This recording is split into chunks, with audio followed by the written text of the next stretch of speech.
जय हिंद, वंदे मातरम डियर। मैं आपका doctor Devraj Harsh, your DJ in Hindi English segment. हाँ जी, चलिए अंग्रेजी कक्षा में आपका स्वागत है।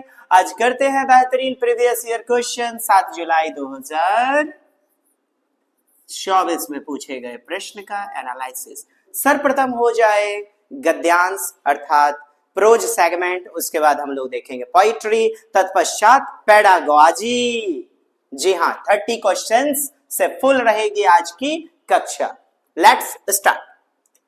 आवाज वगैरह स्पष्ट है, कृपया बताइएगा। और क्या इज इट विजिबल और not? Perhaps the worst of the ordeals was to be shut me a darkened room for long, uncertain period in solitary confinement and complete silence। कहा जा रहा है perhaps, शायद यह सबसे मुश्किल ऑर्डियल्स यानी कि सबसे मुश्किल वर्ड, समझ रहे हैं? Bad words, worst, positive degree, comparative degree और superlative degree. Bad words worst, तो सबसे कठिन वाज टू बी सट, कठिन समय था जो कि मुझे बंद कर दिया गया। सट सट सट, V1 V2 और V3 रूप चलता है। तो इसे क्या, एक अंधेरे कमरे में, फॉर अ लॉन्ग, लंबे समय तक, अनसर्टेन यानी कि विचित्र, अनजान। अनसर्टेन मतलब लिख लीजिएगा अनिश्चित। क्या होता है? अनिश्चित। In a solitary confinement and complete silence, जहां पर चुपचाप, सन्नाटा, एकदम काफी चुप्पी थी। कन्फाइनमेंट एकांतवास। इन सॉलिटरी कन्फाइनमेंट, एकांतवास मतलब अनजान जगह पर, इसे कंप्लीटली, जहां पर पूरी तरह सन्नाटा था, उस जगह पर एक बंद कमरे में बंद कर दिया गया था। गार्गिन हिमसेल्फ, किसे? ये नरेटर गार्गिन वर्णन करते हैं अपने अंतरिक्ष यात्रा के अनुभवों का, अपने अंतरिक्ष यात्रा के अनुभवों का। और अनुभव से पहले, अंतरिक्ष जाने से पहले इन्हें जो ट्रेनिंग दी गई थी उसके बारे में वर्णन किया गया है कि perhaps the worst of ordeals was to be shut me darkened room for long uncertain period in solitary confinement and complete silence। Gargin himself described the experience। Gagarin अपने आप के अनुभवों का डिस्क्राइब करते हैं। There was no sound, बिल्कुल भी वहां क्या, शोर शराबा नहीं था, साउंड नहीं थी, ध्वनि नहीं थी, मतलब पूरी तरह से चुपचाप। Not even the slightest rustle, थोड़ी सी भी क्या, रस्टल यानी कि ध्वनि, थोड़ी सी भी हलचल, रस्टल भी नहीं था। रस्टल मीन्स हलचल, movement of the air, nothing, हवा की हलचल, हवा का मूवमेंट कुछ भी नहीं था। There was no sound, not even the slightest rustle, no movement of the air, nothing। It was uncanny, unnerving। लिख लीजिएगा डियर, डियर रसगुल्लाज, लिखने की कृपा करेंगे। अनकैनी, अनकैनी मीन्स क्या होता है? लिखिएगा विचित्र। अनकैनी, अनकैनी मीन्स अजीब, और अननर्विंग मतलब परेशान करने वाला। क्या होता है साहब? अनकैनी, अजीब।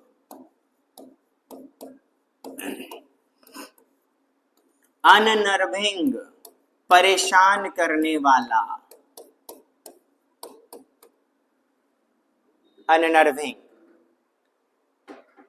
आपसे सिनोनिम एंटोनिम पूछ लिया जाता है, ठीक?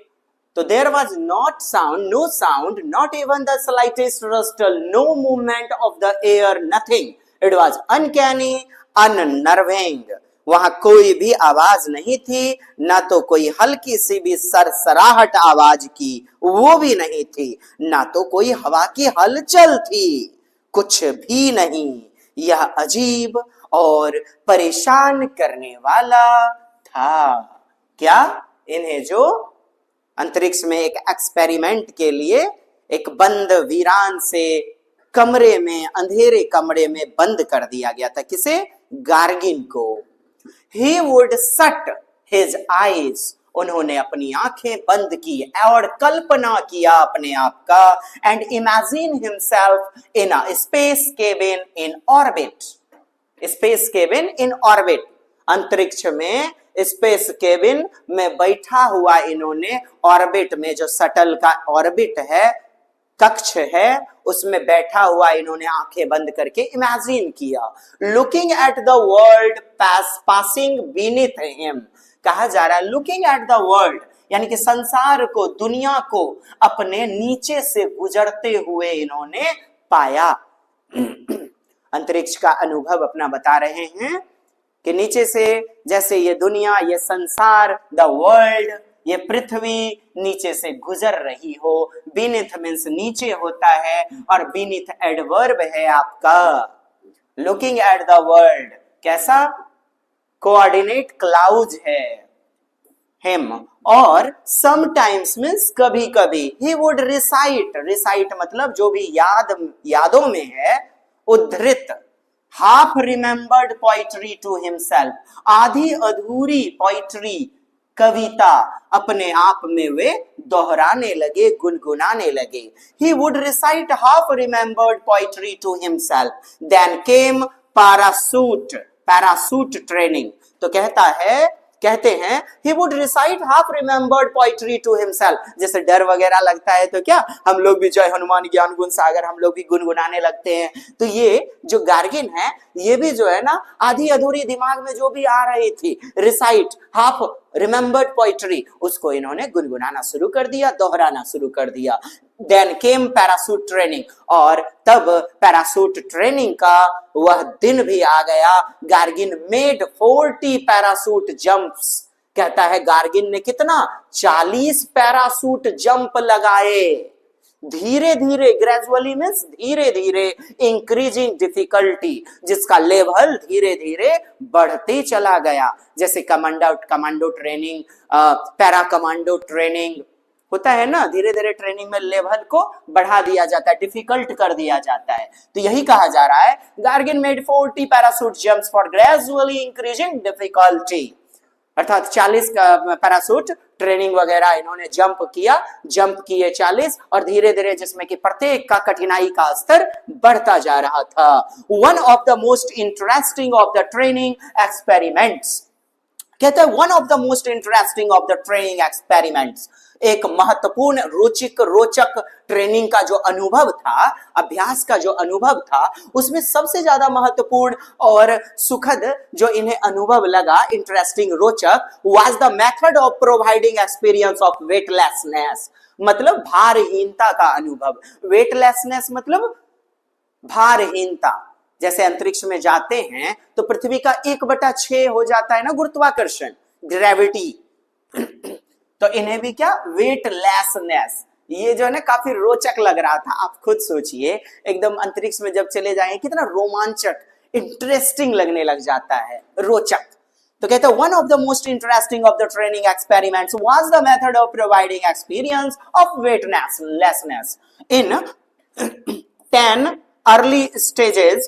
The express lift of the Great Moscow University building was used. कहा जा रहा है इस ट्रेनिंग के लिए ना ग्रेट मॉस्को यूनिवर्सिटी बिल्डिंग का प्रयोग किया गया। Early stages the express lift, ये जो इसमें लगा हुआ था, पूर्व में जो लिफ्ट लगा हुआ था, लिफ्ट पूर्व में लगा हुआ था, तो वह जो है वह काफी ज्यादा भारहीनता। जैसे लिफ्ट में आप बैठ जाइए, लिफ्ट में बैठने के बाद कैसा गुरुत्वाकर्षण, मतलब क्या, भारहीनता का अनुभव बीच में महसूस होता है। ये इसके लिए भी क्या था? दिलचस्प था इस प्रशिक्षण के लिए, प्रशिक्षण में। और प्रारंभिक चरण में क्या, मॉस्को विश्वविद्यालय की ऊंची इमारत की जो एक्सप्रेस लिफ्ट थी उसका उपयोग किया गया था। क्या किया गया था साहब? Early stages the express lift off the, किसका? मॉस्को यूनिवर्सिटी का जो बिल्डिंग था उसमें जो लिफ्ट लगा गया था, एक्सप्रेस लिफ्ट, मतलब तेजी से, ये क्या 28वीं मंजिल पर था, तो एक्सप्रेस लिफ्ट जो था, नाम दिया गया एक्सप्रेस लिफ्ट, उसमें बैठा और बैठने के बाद जो है ना एकदम भारहीनता का अनुभव हुआ, जैसे वजन नहीं। आप भी लिफ्ट में जाते हैं, नीचे उतरने पर कैसा एकदम शून्य सा महसूस होता है शरीर का वजन।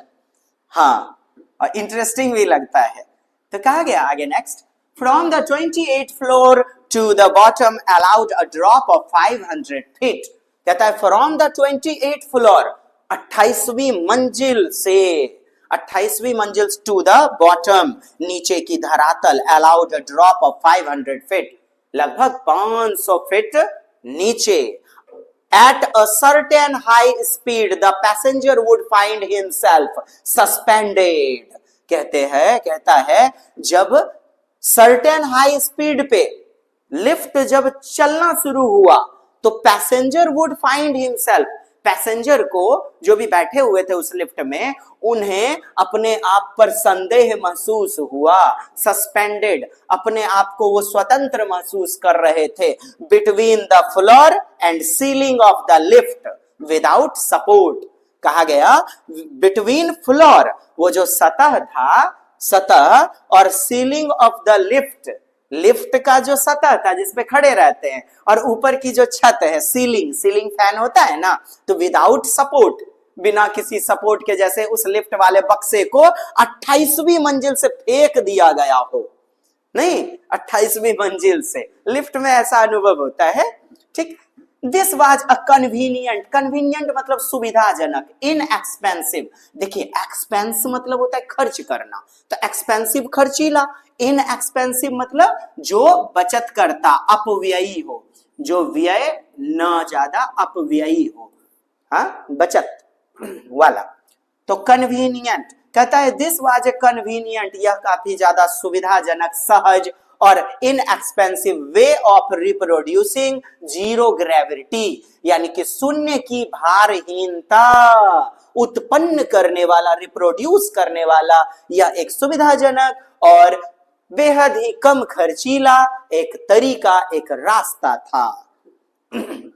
Special air brakes prevented the lift from crashing as it reached the bottom. कहते हैं स्पेशल एयर ब्रेक भी इसे रोकने के लिए, किसे, जो क्रैश हो जाता तो उसे प्रिवेंट करने के लिए, रोकना, प्रिवेंट मींस रोकना, रोकने के लिए special, preventing the lift from crashing as it reached the bottom, धरातल पर पहुंचने के लिए। On the morning of April 12 April, Gagarin rose, देखिए रोज का प्रयोग किया गया है, राइज मीन्स जगना होता है, राइज रोज रीजन। ठीक, गैगरिन रोज एट 5:30, प्रातः काल में 5:30 बजे जगा। कब? 12 अप्रैल को गैगरिन जगे, पुनः उठे। He was zipped into his complicated space suit. Zipped, देखिए जिप जैसे कि पैंट का जिप लगाते, चेन लगाते हैं, वैसे ही इनके सूट का जिप लगा करके इन्हें बंद कर दिया गया। कहने का मतलब इनको सूट पहनाया गया, कॉम्प्लिकेटेड स्पेस सूट। ठीक है साहब, He was zipped into his complicated space suit on the top of which went a pale blue fiber suit. कहा जा रहा है पेल ब्लू फाइबर सूट, लिखिएगा, पेल मतलब होता है हल्का, पेल ब्लू, हल्का ब्लू, पेल मीन्स क्या, हल्का, गहरे रंग का नहीं। ठीक है साहब, तो गैगरिन के ऊपर जिप्ड कर दिया गया, मतलब एक हल्का नीला फाइबर सूट, और जिसके अंत में नारंगी रंग का सूट था, अंत में क्या, नारंगी। कहता है अ पेल ब्लू, हल्का ब्लू फाइबर सूट। ठीक, and finally N orange one, और अंत में जिसके नारंगी टाइप का कलर था, नारंगी टाइप का। आपने भी देखा होगा अंतरिक्ष यात्रियों को सूट वगैरह इस प्रकार का रहता है। देन एन एयरफोर्स बस ड्रोव हिम, देखिए ड्राइव, ड्रोव, ड्राइवन होता है ना, वर्ब का प्रथम रूप ड्राइव, ड्रोव, ड्राइवन मतलब लेकर के गया, ड्राइव मींस चलाना। तो देन तब एन एयरफोर्स बस आती है और ड्रोव हिम, उसे लेकर के गई द लॉन्चिंग साइट, मतलब जहां पर से लॉन्च किया जाना था उस स्पेस शटल को, स्पेस शटल को जहां से लॉन्च करना था। वो साइट मतलब जान रहे हैं ना, स्थल। साइट मीन्स क्या होता है? स्थल, launching site. In company with various helpers, कई सारे हेल्पर के साथ, सहायकों के साथ। कंपनी विथ वेरियस हेल्पर्स, कई सारे सहायक के साथ इन्हें प्रक्षेपण स्थल तक ले गए।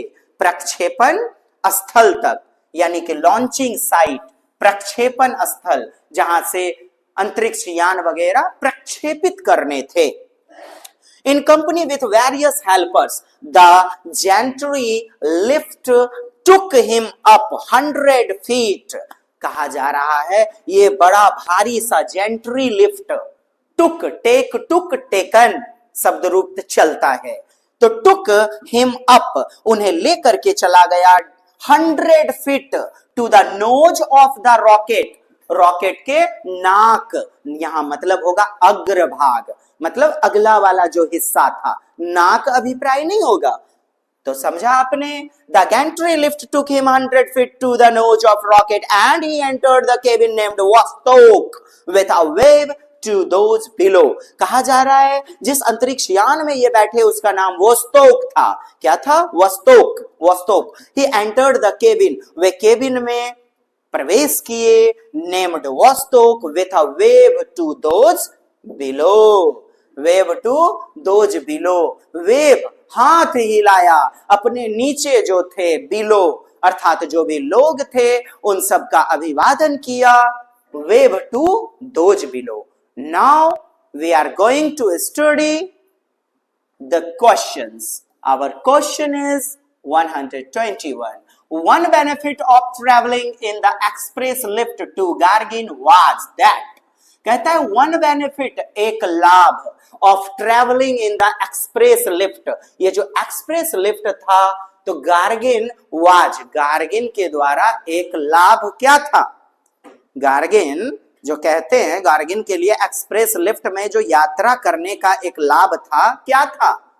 तो आप कहेंगे he could come down in less time, वह बहुत ही कम समय में, कहता है वह बहुत ही ठीक, वह कम समय में नीचे आ सकते थे।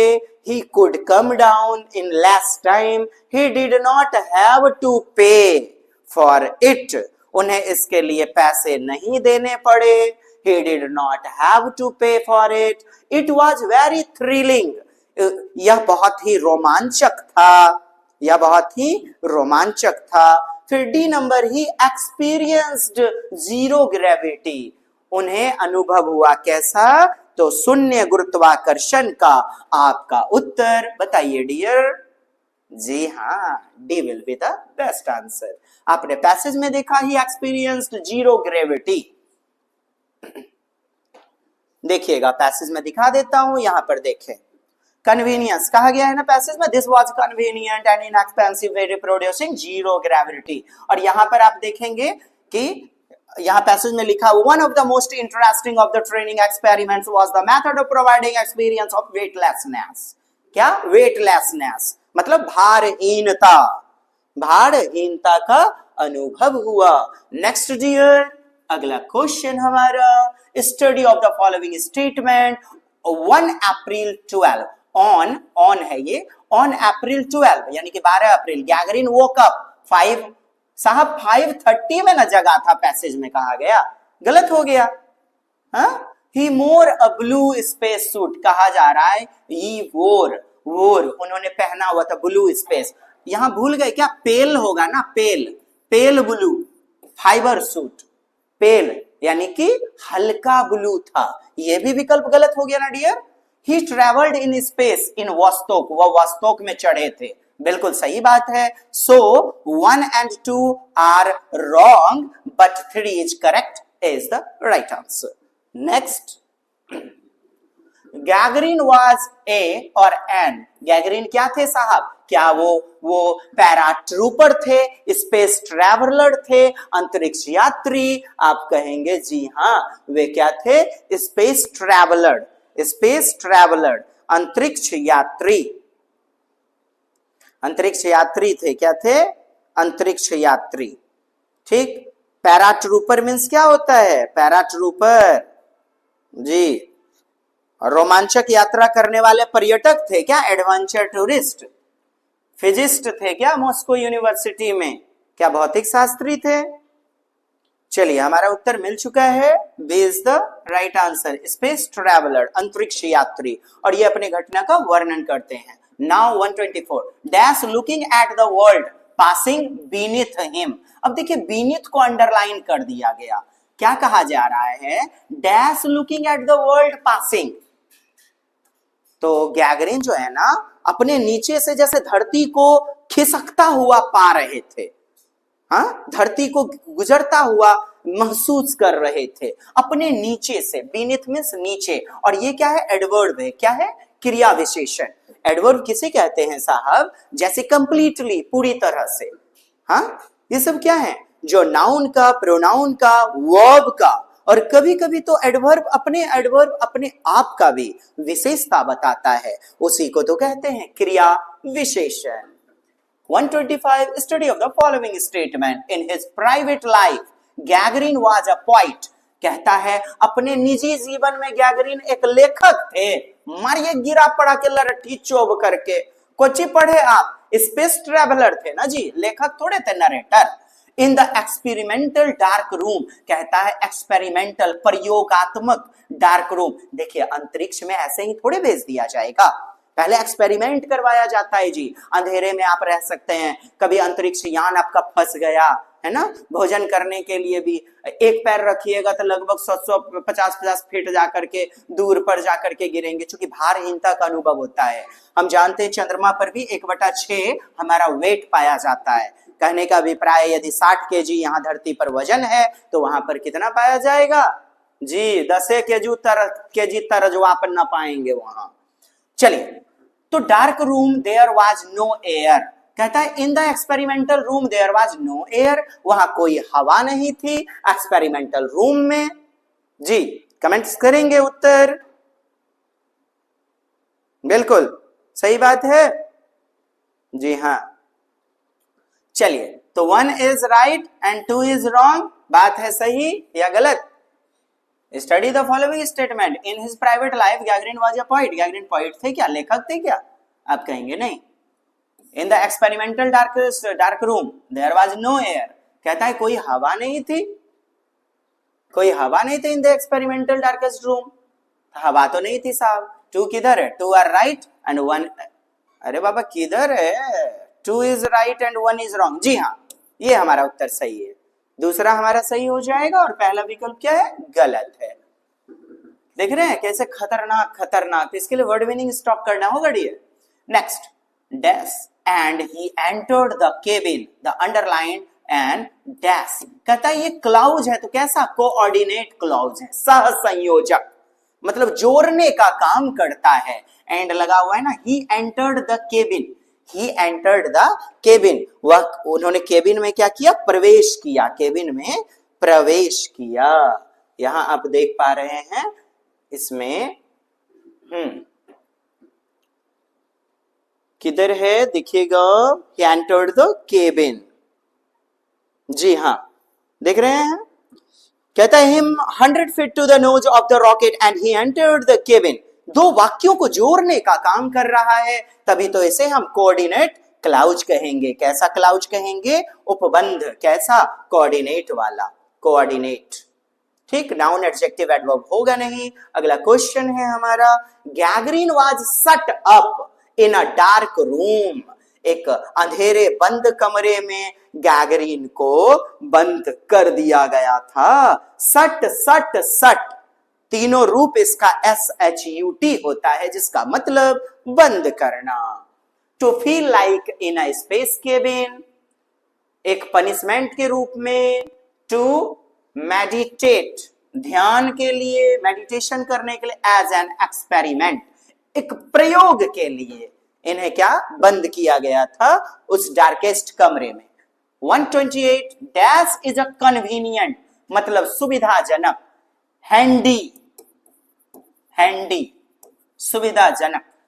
एंड इनएक्सपेंसिव वे, इनएक्सपेंसिव मतलब जो खर्चीला ना हो, ठीक, तो कहा गया गैगरिन यहां पर डैश एक सुविधाजनक और सस्ता तरीका, इसमें जो कन्वीनियंट आपका अंडरलाइन किया गया है, तो इसका नियरेस्ट मीनिंग बोले तो सिनोनिम समानार्थक शब्द क्या होगा, समानार्थक शब्द क्या होगा, तो लिख लीजिए। हैंडी हमारा उत्तर हो गया। लिखिएगा क्रैकिंग, क्रैकिंग का मतलब टूटने वाला। कॉन्ट्राइट मीन्स पश्चाताप करने वाला। कॉन्ट्राइट मीन्स क्या होता है साहब, पश्चाताप करने वाला, कॉन्ट्राइट पश्चाताप। और कॉर्डियल मीन्स मिलनसार होता है, विनम्र। कॉर्डियल मीन्स विनम्र, मिलनसार। इस प्रकार से हमारा चौथा उत्तर हो जाएगा।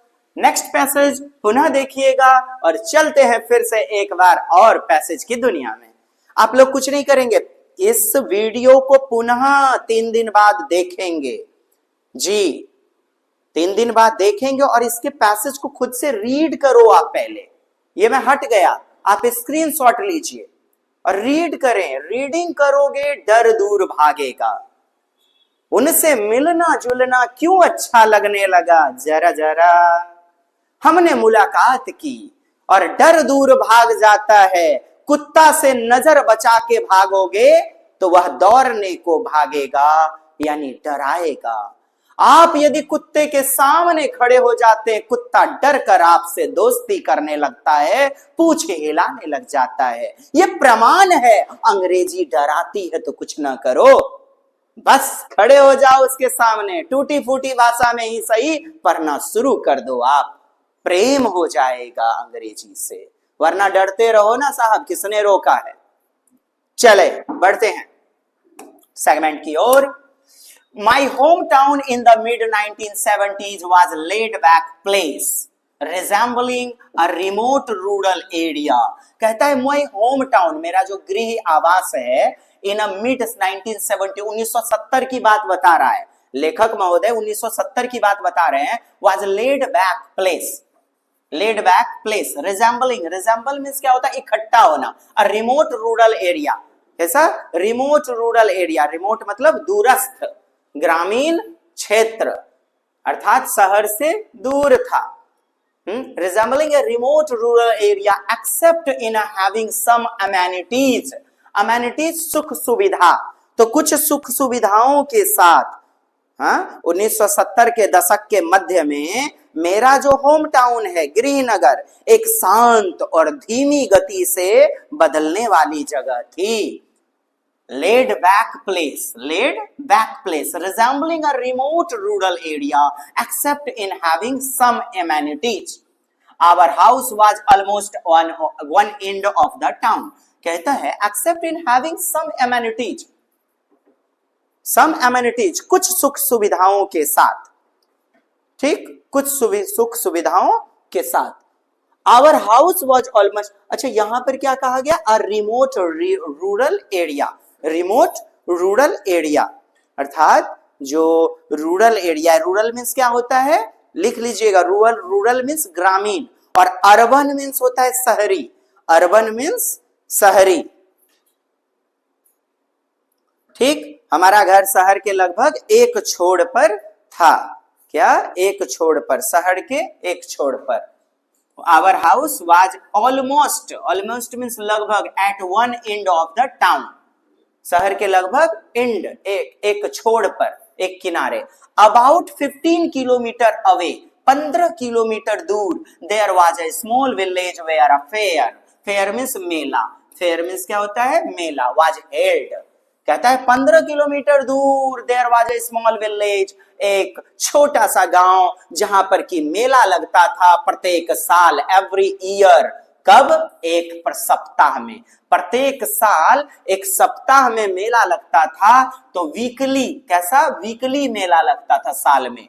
During the harvest season, harvest means क्या होता है, फसल, क्या होता है, फसल। हमारे यहाँ भी जैसे पंजाब में भी बैसाखी, जैसे माघ वगैरह में जैसे तिलवा चूड़ा इत्यादि, असम में भी बिहू वगैरह मनाया जाता है फसल कटाई के उत्सव पर। तो harvest season, the village deity, deity means क्या होता है, देवी, देवी, तो गांव की देवी वाज वर्शिप्ड, गांव की देवी की पूजा की जाती थी by many from the places, by many from the places in the vicinity. vicinity means लिखा जाए डियर, भक्तगण जो थे, भक्तगण मेले में vicinity यानी कि दिव्य आशीर्वाद प्राप्त करने के लिए ही नहीं, ठीक, vicinity। तो आपने देखा इस गांव की देवी के आसपास के क्षेत्रों के कई लोग पूजा करते थे। This the village deity, गांव की देवी was worshipped by many, माने कई लोगों के द्वारा पूजा किया जाता था from the places in the vicinity, आसपास के क्षेत्रों के कई लोगों के द्वारा। विसिनिटी लिख लीजिएगा। विसिनिटी मीन्स क्या होता है साहब? इर्द गिर्द का क्षेत्र। क्या होता है? आसपास का क्षेत्र, विसिनिटी। चले आगे देखते हैं। डिवोटीज थ्रॉन्ग्ड, थ्रॉन्ग्ड मीन्स होता है इकट्ठा होना, इकट्ठा होना, रिजेंबल मिलते जुलते हुए। थ्रॉन्ग मतलब क्या होता है? क्राउडेड, क्राउडेड भीड़ भाड़ वाला। गैदर्ड, गैदर्ड जमा होना, इकट्ठा होना। तो devotees throng the fair not only for divine blessing, कहता है डिवोटीज जो थे, दर्शनार्थी, केवल डिवाइन ब्लेसिंग यानी कि दिव्य आशीर्वाद लेने के लिए मेले में नहीं पहुंचते थे। केवल नॉट ओनली लग रहा है ना, देखे ना conjunction, not only but also. तो जो दर्शनार्थी थे वह मेले में केवल दिव्य आशीर्वाद लेने ही नहीं, बट ऑल्सो फॉर वाचिंग, क्या देखने के लिए? स्ट्रीट शोज, अर्थात जो रास्ते के किनारे किनारे जो शो वगैरह, कठपुतली नचाने वाला, बंदर मदारी के खेल वाला, या टीवी चला करके भिसी रॉय वाला, 5 रुपये में देखिए मारधार एक्शन जक्शन से भरपूर फिल्म धड़कन ना, हाँ, बिना नौकरी ले ले धड़कन, धड़के लगा जी, करिएगा गुंडागर्दी, पढ़ाई पे ध्यान दीजिए। जख्मी दिल एम्बुलेंस नियर कुछ लोग घूमते रहते हैं, ये सब नहीं करना है। हाँ जी, तो चलते हैं। Devotees throng the fair not only for divine blessing but also for watching street shows and other entertainment events। कहा जा रहा है गली में, रास्ते के किनारे जो अलग अलग और भी शो वगैरह होते थे, दूसरे मनोरंजक कार्यक्रम इत्यादि, उनका भी मजा लेने के लिए मेला जाते थे, केवल डिवाइन ब्लेसिंग के लिए नहीं। Only a mud track, mud मतलब होता है कच्चा, कीचड़, मड ट्रैक मतलब कि कच्ची सड़क, led to the village and everyone reached there by walking, पैदल चलते हुए, या नहीं तो block cart, block cart means बैलगाड़ी, ब्लॉक कार्ट मीन्स बैलगाड़ी। तो कहा गया कि वहां इनके गांव से क्या एक कच्ची सड़क निकलती है, गांव तक पहुंचने के लिए केवल एक कच्ची सड़क थी, और सभी लोग वहां या तो पैदल या फिर बैलगाड़ी में सफर करते हुए पहुंचते थे। माय फादर, मेरे पिता, an advocate, my father an advocate by profession was popular among the villagers, मेरे पिता जो कि पेशे से वकील, गांव में एक प्रसिद्ध आदमी थे। हिज क्लाइंट, उनके ग्राहक, हिज क्लाइंट्स, उनके ग्राहक from the place used to arrange block cart. देखिए जी हजूरी करने वाला सब, इनका जो कहता है ग्राहक वगैरह, गहकी, इनके वकील, इनके पप्पा जो थे, वो सब लेते आते थे बैलगाड़ी। रमगुन बाबू है, बीरो बाबू, रमोतार बाबू, फेकन बाबू, जोगिंदर बाबू, चलिए चलिए सर, चलिए ब्लॉक कट नन ले, चलिए ना मेला देखने के लिए। नहीं होता है गांव समाज में भी, तो यही कहा जा रहा है। His clients from the place used to arrange block cart, इनके क्लाइंट बैलगाड़ी की व्यवस्था कर देते थे फॉर अस, हमारे लिए, and a few family friends, और हमारे परिवार के कुछ दोस्त मुहिम, एंड रिलेटिव और रिश्तेदार, टू अटेंड द फेयर, मेला देखने के लिए जाते थे, मेला देखने के लिए जाते थे। ठीक, तो व्यवस्था कर देते थे इनके जो ग्राहक वगैरह होते थे ताकि हम लोग मेला जा सके। आगे है the journey would start early in the morning. कहता है जर्नी यात्रा जो करते थे ना वो प्रातः के शुरुआत में ही जल्दी जल्दी हम लोग जो है ना शुरू कर देते थे। हमारी यात्रा सुबह जल्दी शुरू होती थी। मार्क स्प्लेंडर, अपाचे, मर्सिडीज का जमाना थोड़ा, मर्सिडीज माने मर्सिडीज, मर्सिडीज वो वाला जमाना तो है नहीं, बैलगाड़ी पे बैठे 15-15 किलोमीटर दूर नहीं। तो the journey would start early in the morning. We children, हम बच्चे लोग, will be in a separate cart. कहा जा रहा है कि हम लोग अलग बैलगाड़ी में बैठते थे हम बच्चे। I used to eagerly, eagerly मतलब उत्सुकता पूर्वक। Look forward, look forward phrasal verb है। लुक फॉरवर्ड मतलब आगे दूर तक ध्यान पूर्वक देखना। To this occasion, occasion means अवसर, ओकेजन मीन्स अवसर। I use to eagerly look forward to this occasion every year as though it was a journey of lifetime and worth enjoying every minute of it। कहा गया कि आई use to eagerly look forward, मैं इस अवसर का बेसब्री से इंतजार करता था। एगरली मतलब उत्सुकता से, एगरली मतलब बेसब्री से। तो हम बच्चे लोग अलग बैलगाड़ी में बैठते थे। मैं हर साल इस अवसर का बेसब्री से इंतजार करता था, मानो यह जीवन का सबसे महत्वपूर्ण और आनंददायक सफर हो।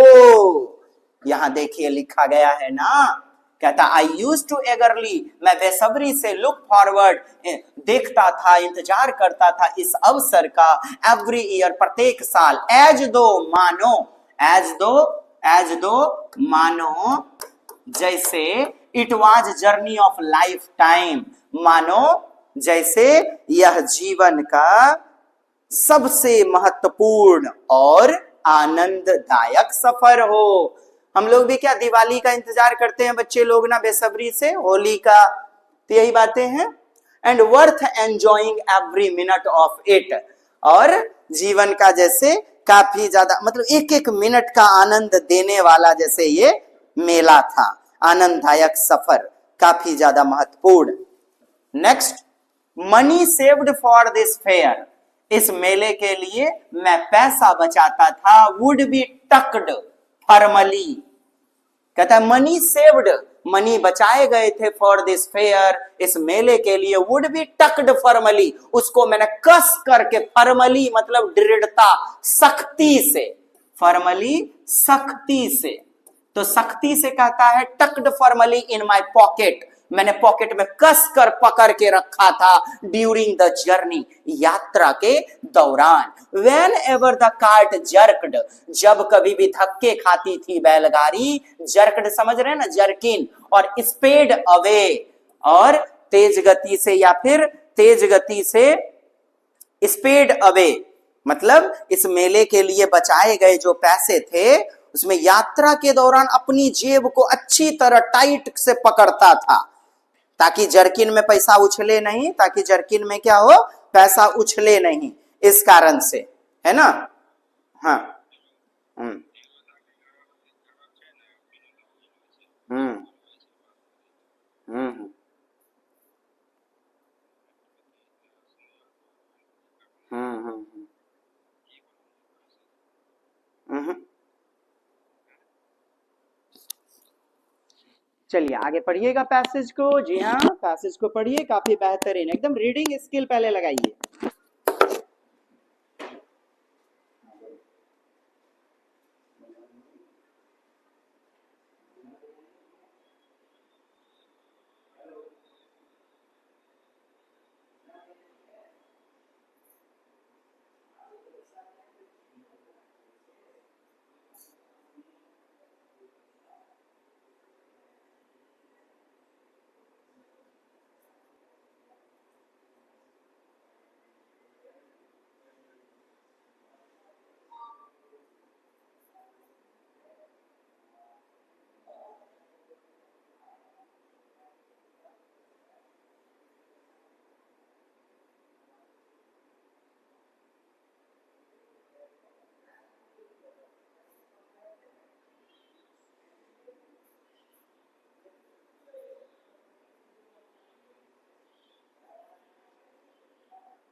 जी बहुत बेहतरीन, पढ़िए एकदम पढ़िए।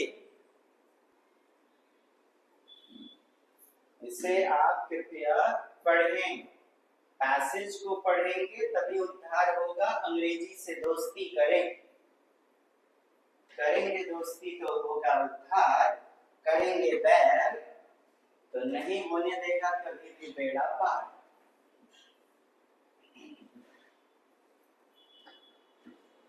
चलिए ठीक है,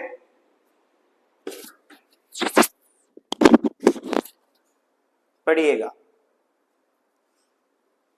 Whenever the cart jerked, जब कभी भी जो है ब्लॉक कार्ट जो बैलगाड़ी थी जर्कड वगैरह होता था, धक्के खाती थी, ठीक, धक्के वगैरह खाती थी, या फिर कभी तेज गति से चलती थी, जर्कड होता था, झटका खाता था, या स्पीड अवे तेज गति से चलता था। I would hold my pocket tightly, मैं सख्ती से टाइटली जो है अपनी जेब को कसकर पकड़ लेता था, ताकि मेरे सिक्के जो है ना, सो दैट मीन्स ताकि, ताकि कॉइन्स जो थे सिक्के वो स्पिल आउट ना हो जाए, बाहर ना गिर जाए। Spill out, would not spill out, बाहर ना गिर जाए। द क्राउड, क्राउड देख रहे हैं है ना यहाँ पर, क्राउड, क्राउड मतलब भीड़ भाड़। At the temple in the foot hill used to be highly unorganised, specially the food counter where prasadam was served. जैसे खिचड़ी का प्रसाद वगैरह लगता है, वहां क्या भीड़ टूट जाती है, काफी ज्यादा भीड़ और व्यवस्था हो जाती है, unorganised, specially the food counter पर। कहता है the crowd at the temple in the foot हिल, पहाड़ी पर, पहाड़ी की तलहटी में स्थित मंदिर में भक्तों की भारी भीड़ होती थी, क्राउड हो जाता था, विशेष रूप से प्रसाद वितरण वाले स्थान पर बहुत ही अनऑर्गेनाइजेशन हो जाता था, अव्यवस्था फैल जाती थी। Where prasadam was served hot and spicy puffed rice, puffed rice समझे, जैसे कुरकुरे वगैरह होता है, मुरमुरे नहीं, मुरमुरे, लाए, पफ्ड फूला हुआ, एंड टी। तो और कहता है made of jaggery were the delectable, jaggery मतलब गुड़ होता है, गुड़ का बना हुआ क्या, टी, चाय, टी मेड ऑफ जैगरी, गुड़ का बना हुआ चाय, वर द डेलिकेटेबल, डेलिकेटेबल काफी ज्यादा क्या था, स्वादिष्ट, डेलिकेसी लिख लीजिए, डेलिकेसी मीन्स स्वादिष्ट। तो वहां मिलने वाला गरम गरम, हॉट एंड स्पाइसी मतलब तीखा, मुड़मुड़ा, लाए जो था, चावल का बना हुआ लाए, और गुड़ से बना हुआ चाय बहुत ही स्वादिष्ट था। Next, going to the temple used to be the last priority, बच्चों, हम बच्चों के लिए मंदिर जाना, कहता है हम बच्चों के लिए मंदिर जाना ये लास्ट प्राथमिकता थी। होता भी है, बच्चे लोग को बोलेंगे जय करो बेटा, बाबा बाबा, बच्चे लोग को क्या, बच्चे लोग तो खिलौना देखेगा, इधर कहाँ खिलौना, कहाँ कुरकुरे, कहाँ जिलिया मुड़ी, कहाँ मिल रहा है। तो ये लास्ट प्रायोरिटी होती है, अंतिम प्राथमिकता बच्चे लोग के लिए। Going to the temple used to be last priority of us children, हम बच्चों के लिए ये अंतिम प्राथमिकता होती थी। Fearing elders, wrath, wrath mean तो गुस्सा, क्रोध, क्रोध, इसका फियरिंग एल्डर्स अर्थात बड़ों के क्रोध से बचने के लिए we would hurriedly finish the formality of darshan, बड़े गुस्सा ना जाएं, इस कारण से हम लोग तेजी से, शीघ्रता से, hurriedly शीघ्रता से, शीघ्रता से, हरी होता है ना, हरी मतलब तेजी से, तो hurriedly finish the formality of darshan, दर्शन करने की औपचारिकता को हम लोग बड़ों के डर के, नाराजगी के डर के कारण, बुजुर्गों के नाराजगी के डर के कारण हम लोग जल्दबाजी में दर्शन की औपचारिकता पूरी कर लेते थे, जल्दी से मंदिर में दर्शन कर लेते थे। वर्ड मीनिंग कलेक्ट करते जाएंगे डियर, आइए क्वेश्चन है 129, study of the following statement, children were given enough pocket money on the fair day. कहता है पर्याप्त अत्यधिक पैसा दिया जाता था मेला के दिन। साहब ये तो बेचारा किसी तरह जोड़ जाड़ के पूरा करता था। आपने पढ़ा small children would travel with their parents in a separate cart. कहता है अलग बैलगाड़ी में अपने अपने माता पिता के साथ बैठते थे। नहीं, बच्चे अलग बैठते थे। will to do villagers like to oblige the writer's father। ठीक, कहता है कि अमीर जो ग्रामीण लेखक के पिता, लेखक ये लिख रहे हैं और लेखक के जो पिता है उसको खुश करना पसंद करते थे। कौन? will to do मतलब अमीर लोग, will to do अमीर, गांव वाले विलेजर्स, लाइक्ड पसंद करते थे, to oblige the writer's father. Writer के फादर कौन थे? एक वकील थे, तो उस वकील को खुश करना पसंद करते थे। आप कहेंगे जी हाँ, और इस प्रकार 1 and 2 रॉन्ग हैं, but 3 is right. Next, which one of the following statement is not true? Prasad distributed there was very delicious. कहता है प्रसाद डिस्ट्रीब्यूटेड, प्रसाद जो बांटा जाता था वो काफी ज्यादा स्वादिष्ट था। बताइएगा। People visited the fair for divine blessing. कहता है लोग जो जाते थे मेला वो दिव्य आशीर्वाद लेने के लिए। आप कहेंगे जी हाँ सही है। प्रसाद भी क्या था? काफी ज्यादा स्वादिष्ट, डेलिशियस, सही है। Most of the people visited the fair only for its market. कहा गया most of the people visited, अधिकांश लोग विजिट करते थे, घूमने आते थे fair, Mela, only for its market, marketing करने लिए न। बीरो my, Nanki my, Jhumki my, भाई देखो कानों के झुमका के लिपस्टिक गोरंगा। ए जी मारा दिया ठुन को एगो। नहीं जी, मार्केटिंग करने के लिए पहुंचते थे अधिकांश लोग। क्या बोला गया? डिवाइन ब्लेसिंग के लिए। अतः यही गलत है, यही उत्तर है dear, not true. Next, prasadam distribution was quite chaotic. कहता है प्रसाद का वितरण काफी ज्यादा अव्यवस्थित था। आप कहेंगे जी हाँ, वहां अनऑर्गेनाइज्ड बोला गया है, unorganised. Which one of the following statement is true? People visited his hometown for religious reasons also. Also means भी, ठीक, निपात है। तो कहता है लोग घूमने आते थे उसके गांव में, उसके गृह टाउन में, गृह शहर में, फॉर रिलीजियस रीजन। हाँ चलो ना, बड़की माँ के यहाँ रामधुन हो रहा है, चलो ना एकदम फेकन बाबू कन जो है ना, फेकन चच्चा कन। जब भी जग होता है, मेला होता है, तो आपके गांव में लोग आ जाते हैं, रिश्तेदार वगैरह। तो यही तो बातें कही जा रही हैं। People visited his home town for religious reason, धार्मिक कारणों से भी लोग आते थे उसके गांव में। नहीं साहब, ऐसी बातें कहाँ कही गई हैं। द नरेटर्स होम टाउन, कहता है लेखक का गृह शहर, वाज इन रिमोट एरिया, दूरस्थ एरिया में था। लेखक का जो घर था वो दूरस्थ था। आप कहेंगे जी हाँ, दूरस्थ था। Life was comfortable in all respect. कहता है ऑल रिस्पेक्ट मतलब हर क्षेत्र से, हर तरीके से जीवन था आरामदायक। आप कहेंगे नहीं, कुछ सुविधाएं थी, अमेनिटीज थी। It was non for an annual fair, यह वार्षिक मेले के लिए प्रसिद्ध था। कहिए ना नहीं, वीकली, वीक में लगने, ये साल के वीक में लगता था, एनुअल थोड़े, एनुअल मतलब वार्षिक। हाँ, तो ये तो गलत हो गया। उत्तर क्या मिला? बी नंबर, दूरस्थ इलाका में। द डिवोटीज मतलब दर्शनार्थी, थ्रॉन्ग्ड, थ्रॉन्ग्ड का मतलब क्या होता है? इकट्ठा हो जाना। तो क्राउडेड हो जाएगा, क्राउडेड भीड़ भाड़ वाला। अप्रिशिएट मतलब लिखिए सराहना, प्रशंसा, लिखिएगा प्रशंसा करना, प्रशंसा किया। अटैक्ड मीन्स आक्रमण किया, विजिटेड मतलब लिख लीजिए, विजिटेड भ्रमण किया, विजिट करना, भ्रमण किया।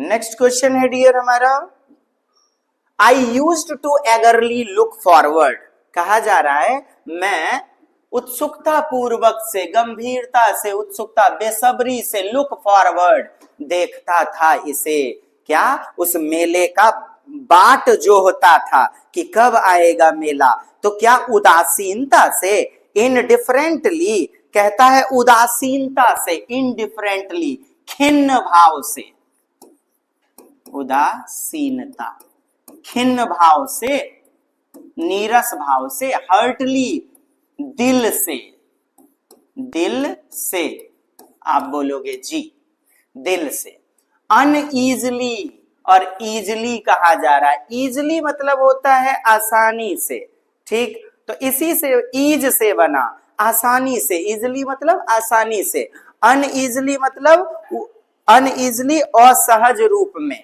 देखिए ईज, EASE, ईज मतलब होता है सहज, सरल, अनईजली मतलब असहज, असहजता से, असहजता से, ठीक, uneasily.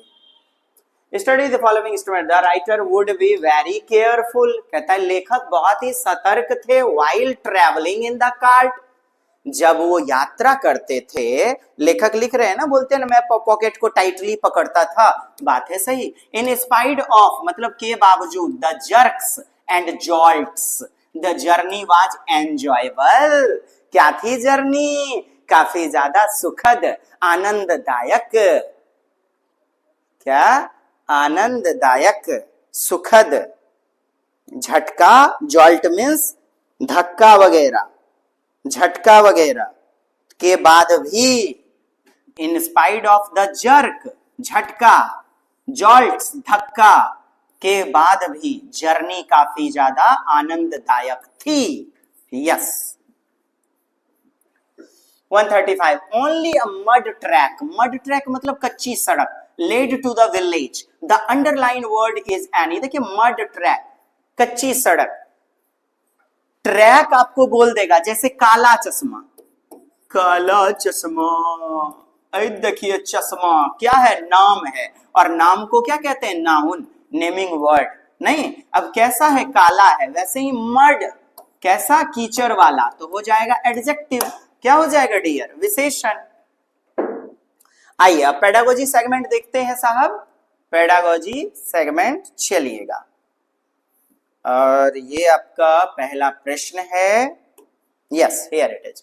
एट प्राइमरी लेवल, प्राथमिक स्तर पर, a teacher generally motivates learners for colouring and drawing as it helps in, कहता है प्राथमिक लेवल पर सामान्यतः एक शिक्षक क्या मोटिवेट कर रहे हैं अपने बच्चों को कलर करने के लिए, रंग भरने के लिए, एंड ड्राइंग, और ड्राइंग करने के लिए, चित्रकारी, तो इससे क्या होगा, ये किसमें हेल्प करेगा, बोलिए ना, मोटर स्किल में, यानी लिखने में, गतिक कौशल, फाइन मोटर स्किल, सूक्ष्म गतिक कौशल, इसी में कई प्रश्न दिए जाते हैं आपको, जैसे एक बच्चे को ड्राइंग करने के लिए, बालू पर अपना नाम लिखने के लिए, बालू पर, मिट्टी पर, दीवार पर, इससे क्या होगा, छोटी मांसपेशी, सूक्ष्म गतिक कौशल विकसित होंगे, सूक्ष्म गतिक कौशल विकसित होंगे। The statement that describe the knowledge, skills and attitudes the students should acquire by the end of the particular class or course come under, बताइएगा क्या कहा गया, द स्टेटमेंट दैट डिस्क्राइब, वैसा स्टेटमेंट जो कि वर्णन करता है, वैसा स्टेटमेंट जो कि वर्णन करता है, क्या बोलिएगा, पढ़िए, वह वैसा स्टेटमेंट जो कि बताता है छात्रों को कि विशेष कक्षा या पाठ्यक्रम के अंत में, describes the knowledge, LEDGE, knowledge, skill, attitude, अभिवृत्ति, कौशल, that student should acquired by the end of the particular class। कहता है अंत में प्राप्त करते हैं, तो क्या आउटकम्स, प्रतिफल, अधिगम का प्रतिफल, अधिगम का परिणाम। C will be the right answer. अगला क्वेश्चन डियर, लर्निंग आउटकम्स, समझ रहे हैं? लर्निंग आउटकम्स, कोई भी पठन पाठन करने के बाद जो हमें परिणाम प्राप्त होते हैं, अंत में जो प्रतिफल मिलता है, उसी को क्या कहते हैं? लर्निंग आउटकम्स, अधिगम प्रतिफल, अधिगम का परिणाम। नेक्स्ट क्वेश्चन,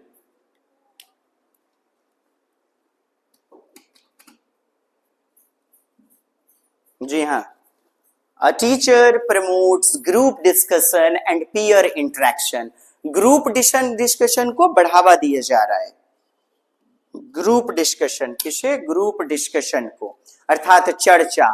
तो ये क्या हो जाएगा इससे? कंस्ट्रक्टिविस्ट, अर्थात रचनावाद, बोले तो निर्माणकारी उपागम। कहा जा रहा है टीचर प्रमोट ग्रुप डिस्कशन, सामूहिक परिचर्चा, चर्चा, और पीयर इंटरेक्शन, समकक्षी अंतःक्रिया in her classroom. She does not bother to correct spelling और pronunciation errors. She is using approach in her class. बताइए वो किसका अप्रोच ले रही है? अ टीचर प्रमोट्स, बढ़ावा देती है किसको? अंतःक्रिया को, समकक्षी अधिगम, समूह में कार्य करना, जहां बच्चे एक दूसरे से ज्ञान को शेयर करते हैं। चलिए, बहुत बढ़िया, बहुत बेहतरीन, आप सभी के कमेंट्स प्राप्त हो रहे हैं जी,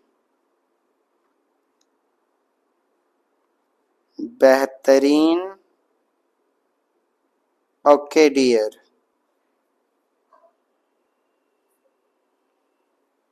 चलिए ठीक है, बहुत बढ़िया, बहुत बहुत धन्यवाद।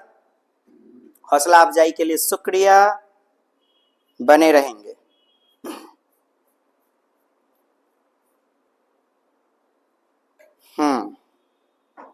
चलिए ठीक है, आपने पढ़ लिया, बनते हैं पुनः सेगमेंट में।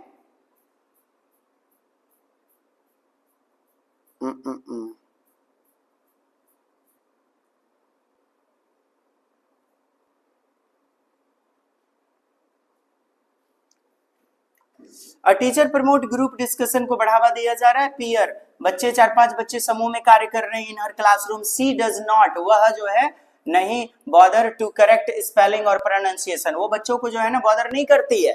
क्या? करेक्ट स्पेलिंग बोलो, शुद्ध शुद्ध उच्चारण बोलो, तुम गलती तुम में मिल गया है, त्रुटि हो गया, गधा कहीं का, तुम बकलोल है एकदम, ऐसी बातें वो बॉदर नहीं करती है।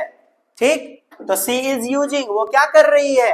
ज्ञान का कंस्ट्रक्शन, अर्थात रचनात्मक, निर्माणात्मक। नहीं, जीन पियाजे, वाइगोत्स्की, कोहलबर्ग जिसके प्रणेता हैं, मानने वाले हैं, कंस्ट्रक्टिविस्ट, निर्माणकारी उपागम। Next question, to teach tense, tense पढ़ाने के लिए in your class you use 2 pictures, आप 2 तस्वीर का प्रयोग करते हैं, of the same person, 1 picture taken 15 years ago। Tense पढ़ाने के लिए आप 2 तस्वीर लेते हैं, एक पहला 15 साल पहले वाला एगो, और दूसरा जो है ना अभी अभी जस्ट क्लिक्ड, खींचा गया। तो अभी खींचा हुआ क्या? प्रेजेंट टेंस को बता देगा, और भूतकाल के लिए 15 साल पहले वाला फोटो। कितना बेहतरीन पेडागोजी का इन्होंने, पेडागोजिकल ग्रामर का नजरिया है, शिक्षा शास्त्रीय उपागम, कितना बेहतरीन। नहीं, यू इनिशिएट अ टॉक, आप चर्चा आरंभ कर देते हैं in the class about his parents and past his appearance, पूर्व के इनके अनुभव और माता पिता, हिज हैबिट्स, उनकी आदतों के बारे में। नाउ यू आर यूजिंग शिक्षा शास्त्रीय ग्रामर, आप यही तो पढ़ रहे हैं, पेडागोजिकल सेगमेंट, पेडागोजी अर्थात कैसे बच्चों को बेहतरीन रचनात्मक ढंग से शिक्षण करवाना है। नहीं, While preparing a lesson plan, कहा जा रहा है योजना उपागम, लेसन प्लान इकाई परियोजना, जैसे पढ़ाने जाएंगे आज, कौन सा चैप्टर पढ़ाना है, तो आप क्या करते हैं? पहले लेसन का प्लान करते हैं, योजना का निर्माण, ऑन द टॉपिक, पॉल्यूशन, प्रदूषण विषय पर पढ़ाने से पहले, पढ़ाने पर what will you your first step, आपका पहला कदम चरण क्या होगा? तो पहला चरण तो ये होगा कि बच्चे का उद्देश्य प्राप्त करेंगे। क्या करेंगे? फ्रेम ऑब्जेक्टिव, उद्देश्य की पहचान करना। पढ़े जा रहे उद्देश्य पता ही नहीं है, एम। तो M should be clear. When language is learnt naturally, कहा गया कि नेचुरली, स्वाभाविक रूप में जब सीखा जाता है तो इसे एक्विजिशन कहते हैं, अर्जन, without any practice.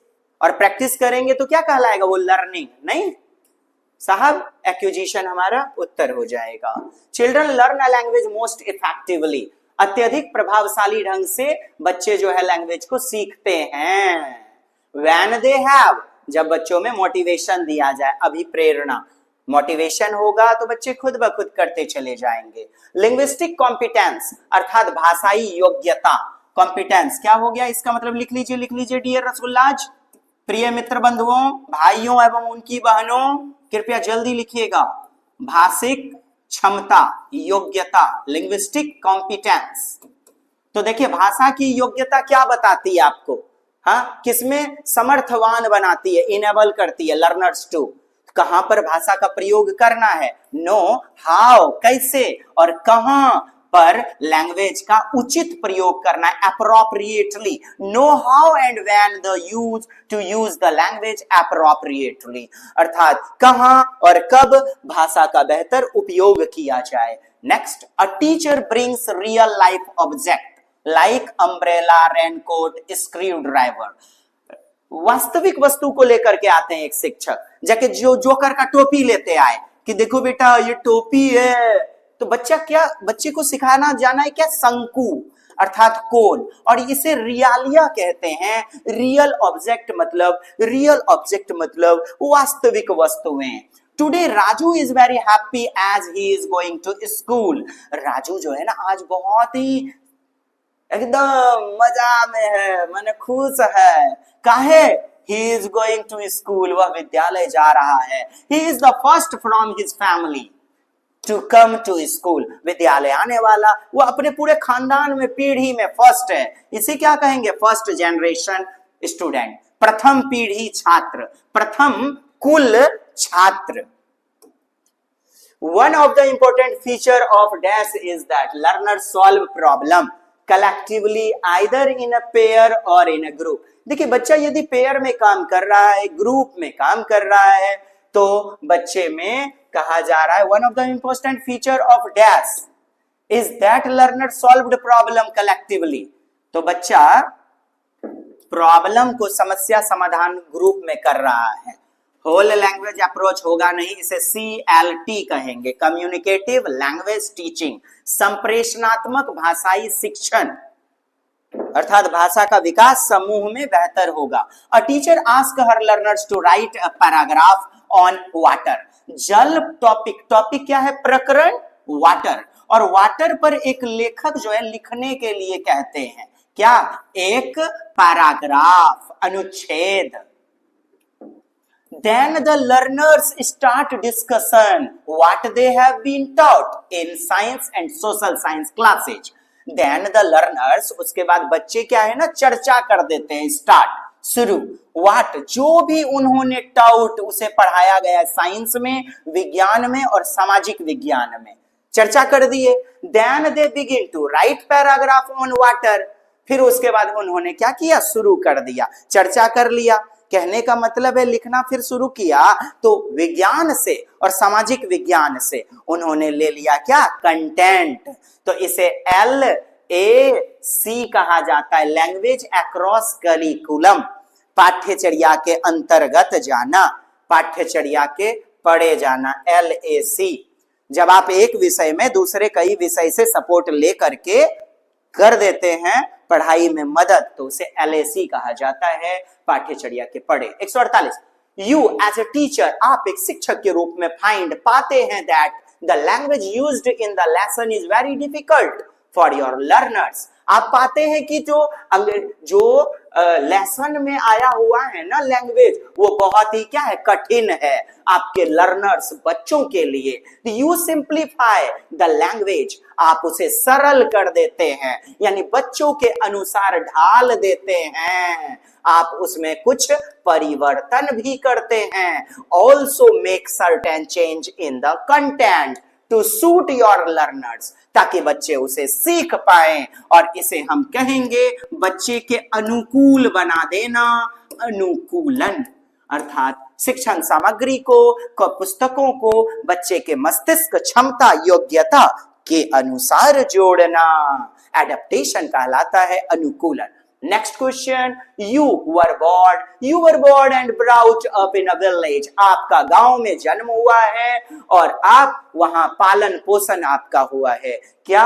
You were born and brought up in a village where everybody spoke Hindi, जहां सभी हिंदी बोलते हैं, तो हिंदी क्या हो जाएगी आपकी मदर टंग, क्या हो जाएगी? एक्विजिशन, अर्जन। And you too began us this language without going to any school, और आपने इस हिंदी को क्या बिना स्कूल जाए ही शुरू कर दिया बोलना। लेटर, इसके बाद when you went to school, जब आप विद्यालय गए, विद्यालय जाओगे तो क्या सीखोगे साहब? लर्निंग। क्या सीखोगे? लर्निंग। You studied English, आपने इंग्लिश सीखा, संस्कृत, हिंदी एंड उर्दू सीखा, हिंदी वाला प्योर हिंदी भी सीखा, उर्दू भी सीखा। Now, अब you speak English very fluently, आप अंग्रेजी अब काफी धारा प्रवाहिता के साथ बोलने लगे हैं।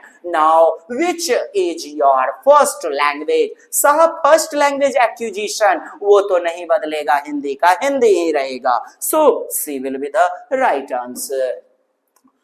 When you go to teach, जब आप पढ़ाने जाते हैं, you find that the textbook begins with rhymes. आप जब पढ़ाने जाते हैं आप पाते हैं कि टेक्स्ट बुक शुरू किया गया है, किससे शुरू किया गया है? राइम से। जैसे ऊपर बेबी सोता है, नीचे पंखा रोता है, सोते सोते पंखे को भूख लगी, खा लो बेटा पंखा मूंगफली। तो बच्चे को गाना मछली जल की रानी, मौ लिखना नहीं आता है साहब, मौ पढ़ना नहीं आता, लेकिन राइम से यानी कि गीता से, कविताओं से, राइम्स मीन्स कविता से, और पिक्चर स्टोरी यानी कि चित्रात्मक कहानी के माध्यम से शुरू किया जाता है उस पुस्तक में। क्या पाया आपने? When you go to teach, you find that the textbook begins with rhymes and picture stories and end, कहता है समाप्त किससे हो रहा है उस पुस्तक में? अल्फाबेट से। तो पहले कहानी, कविताएं, अंत में ABCD। तो इसे आप कहेंगे टॉप में पहले जाना और फिर उसके बाद बॉटम यानी डाउन में आना, टॉप डाउन अप्रोच। कैसी लगी कक्षा? जरूर हौसला अफजाई कीजिएगा। मैं आपका डॉक्टर देवराज हर्ष, आपका प्यारा यो डिज है। मिलेंगे सफलता मंजिल तक। वो कहते हैं ना, फलक तक चल, हम ले चलेंगे आपको सफलता मंजिल तक। संपर्क करेंगे दिव्यांश टीचर्स एकेडमी विथ रास भाई साहब के संग, मिलकर मचाएंगे धमा चौकड़ी। आज के लिए इतना है, दीजिए इजाजत। शेयर करें ज्यादा से ज्यादा, अनुनय निवेदन है। Thank you. जय हिंद, वंदे मातरम।